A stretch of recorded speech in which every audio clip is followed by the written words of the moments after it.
felt a great disturbance in the force, as if millions of voices suddenly cried out in terror and were suddenly silenced. I fear something terrible has happened. We return to our breakdown of Delta 6-2 under the reign of the Empire, with this being the third and last video of his story in the Bad Batch. So if you haven't checked out the prior 2 parts, links will be in the description below. Last time we checked in with Scorch, it was shortly after the Season 3 premiere, where he holds a very prominent role inside the walls of Mount Tantiss. After Omega and Crosshair escape Wayland and crash their shuttle, fleeing into a nearby spaceport, the shuttle was discovered and reported to Hemlock. The good doctor and his trusty right-hand commando went with a division to scout the wreckage, but by the time they got there, Omega and Crosshair had evaded them once again.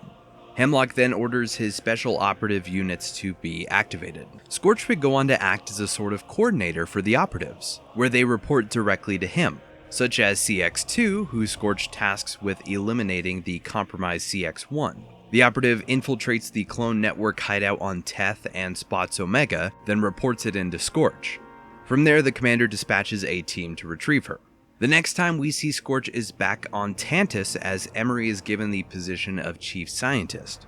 Within the vault, one of the captured Force-sensitive kids, Jax, tries to escape, but fails to do so. Scorch and 2 other commandos enter the room to take care of the situation, but Emery tries to prevent the use of weapons to detain the child, but fails as Jax tries to run, leading to Scorch stunning him. Emery reprimands Scorch, but the commander keeps to the protocol for attempted escapes. Cad Bane kidnaps a Force-sensitive child and heads to Imperial Station 03, where the handoffs to the Empire occur. Scorch and Emery go to the station, and admittedly I really wanted some kind of buddy cop interaction between them. Emery and Scorch, 2 clones in a rapidly changing galaxy side by side.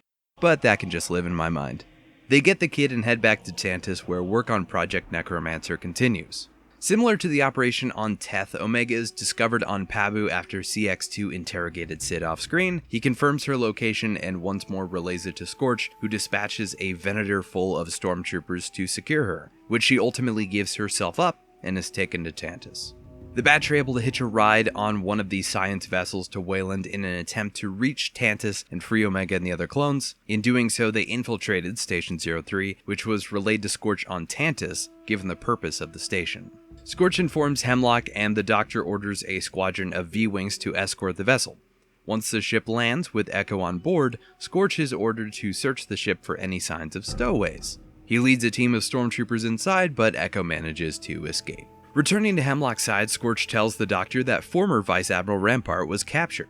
After Omega and the other kids escape the vault, knocking out Dr. Scalder, Scorch and Hemlock arrive on the scene to get the details. Then he proceeds to attempt to take care of the situation on all fronts. Once Omega frees the Zillo beast, Scorch is ordered by Hemlock to dispatch shuttles to hunt it down, to Scorch's dismay, as it would allow Clone Force 99 to infiltrate that weak point. But that's all a part of Hemlock's plan. The Batch are captured, but the clone prisoners are freed by Echo and Emery, and Omega tries to free her now imprisoned squad, but Hemlock anticipated this. He and Scorch take Omega and plan to leave with the young clone. Clone Force 99 free themselves, with Hunter and Crosshair going in pursuit.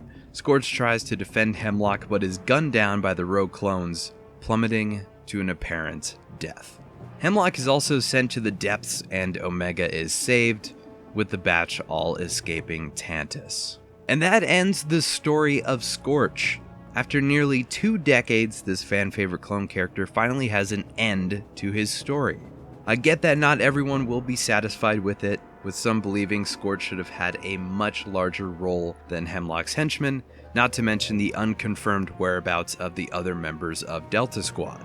I'm fine with Scorch having the role he had in this show. The first video I did on 6-2, I explained why I think it works that he's in this position. Scorch being the cheery, happy, bantering member of Delta Squad, now relegated to this cold, merciless villain working on these shady operations under the Empire, worked for me. I think it goes to show how dehumanizing the Empire is, as we see with so many other clones like Cody and Wolf, until they realized it was wrong. We didn't get any confirmation on if Scorch and the other commandos underwent the same process the Clone X operatives did, but the clone prisoner Vic brings up how clones who are deemed useful undergo the conditioning, and with Scorch being in this very prominent position in the facility, it seems like he probably did go through re-education.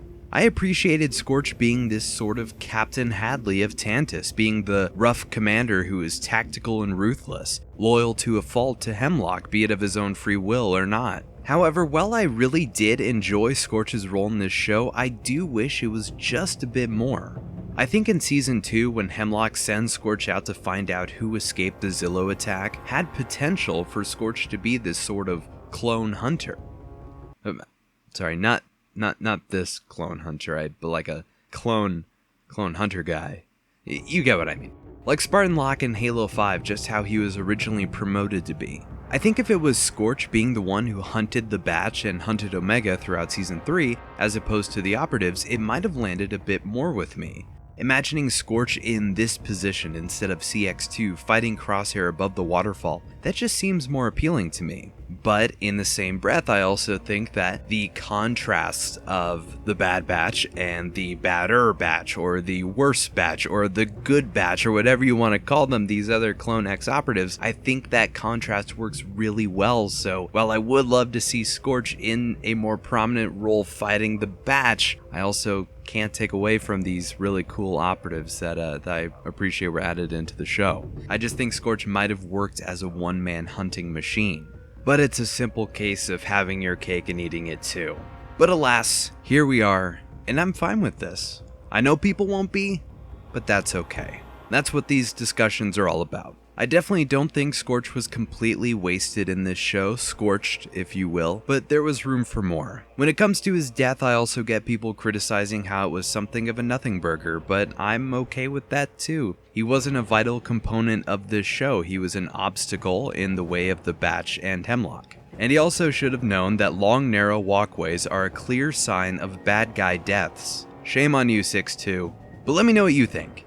Of course, please be civil in the comments. Toxicity in fandoms is never cool, and with it so rampant in Star Wars, it really helps nobody. Add to the discussion. Did you like Scorch's role, or was it underwhelming? And let me know why. And as always, if you enjoyed, please be sure to leave a like, subscribe, share, tap the bell, all the fixes. Take care, stay awesome, and may the Force be with you. Hey, wait a second, is that Scorch?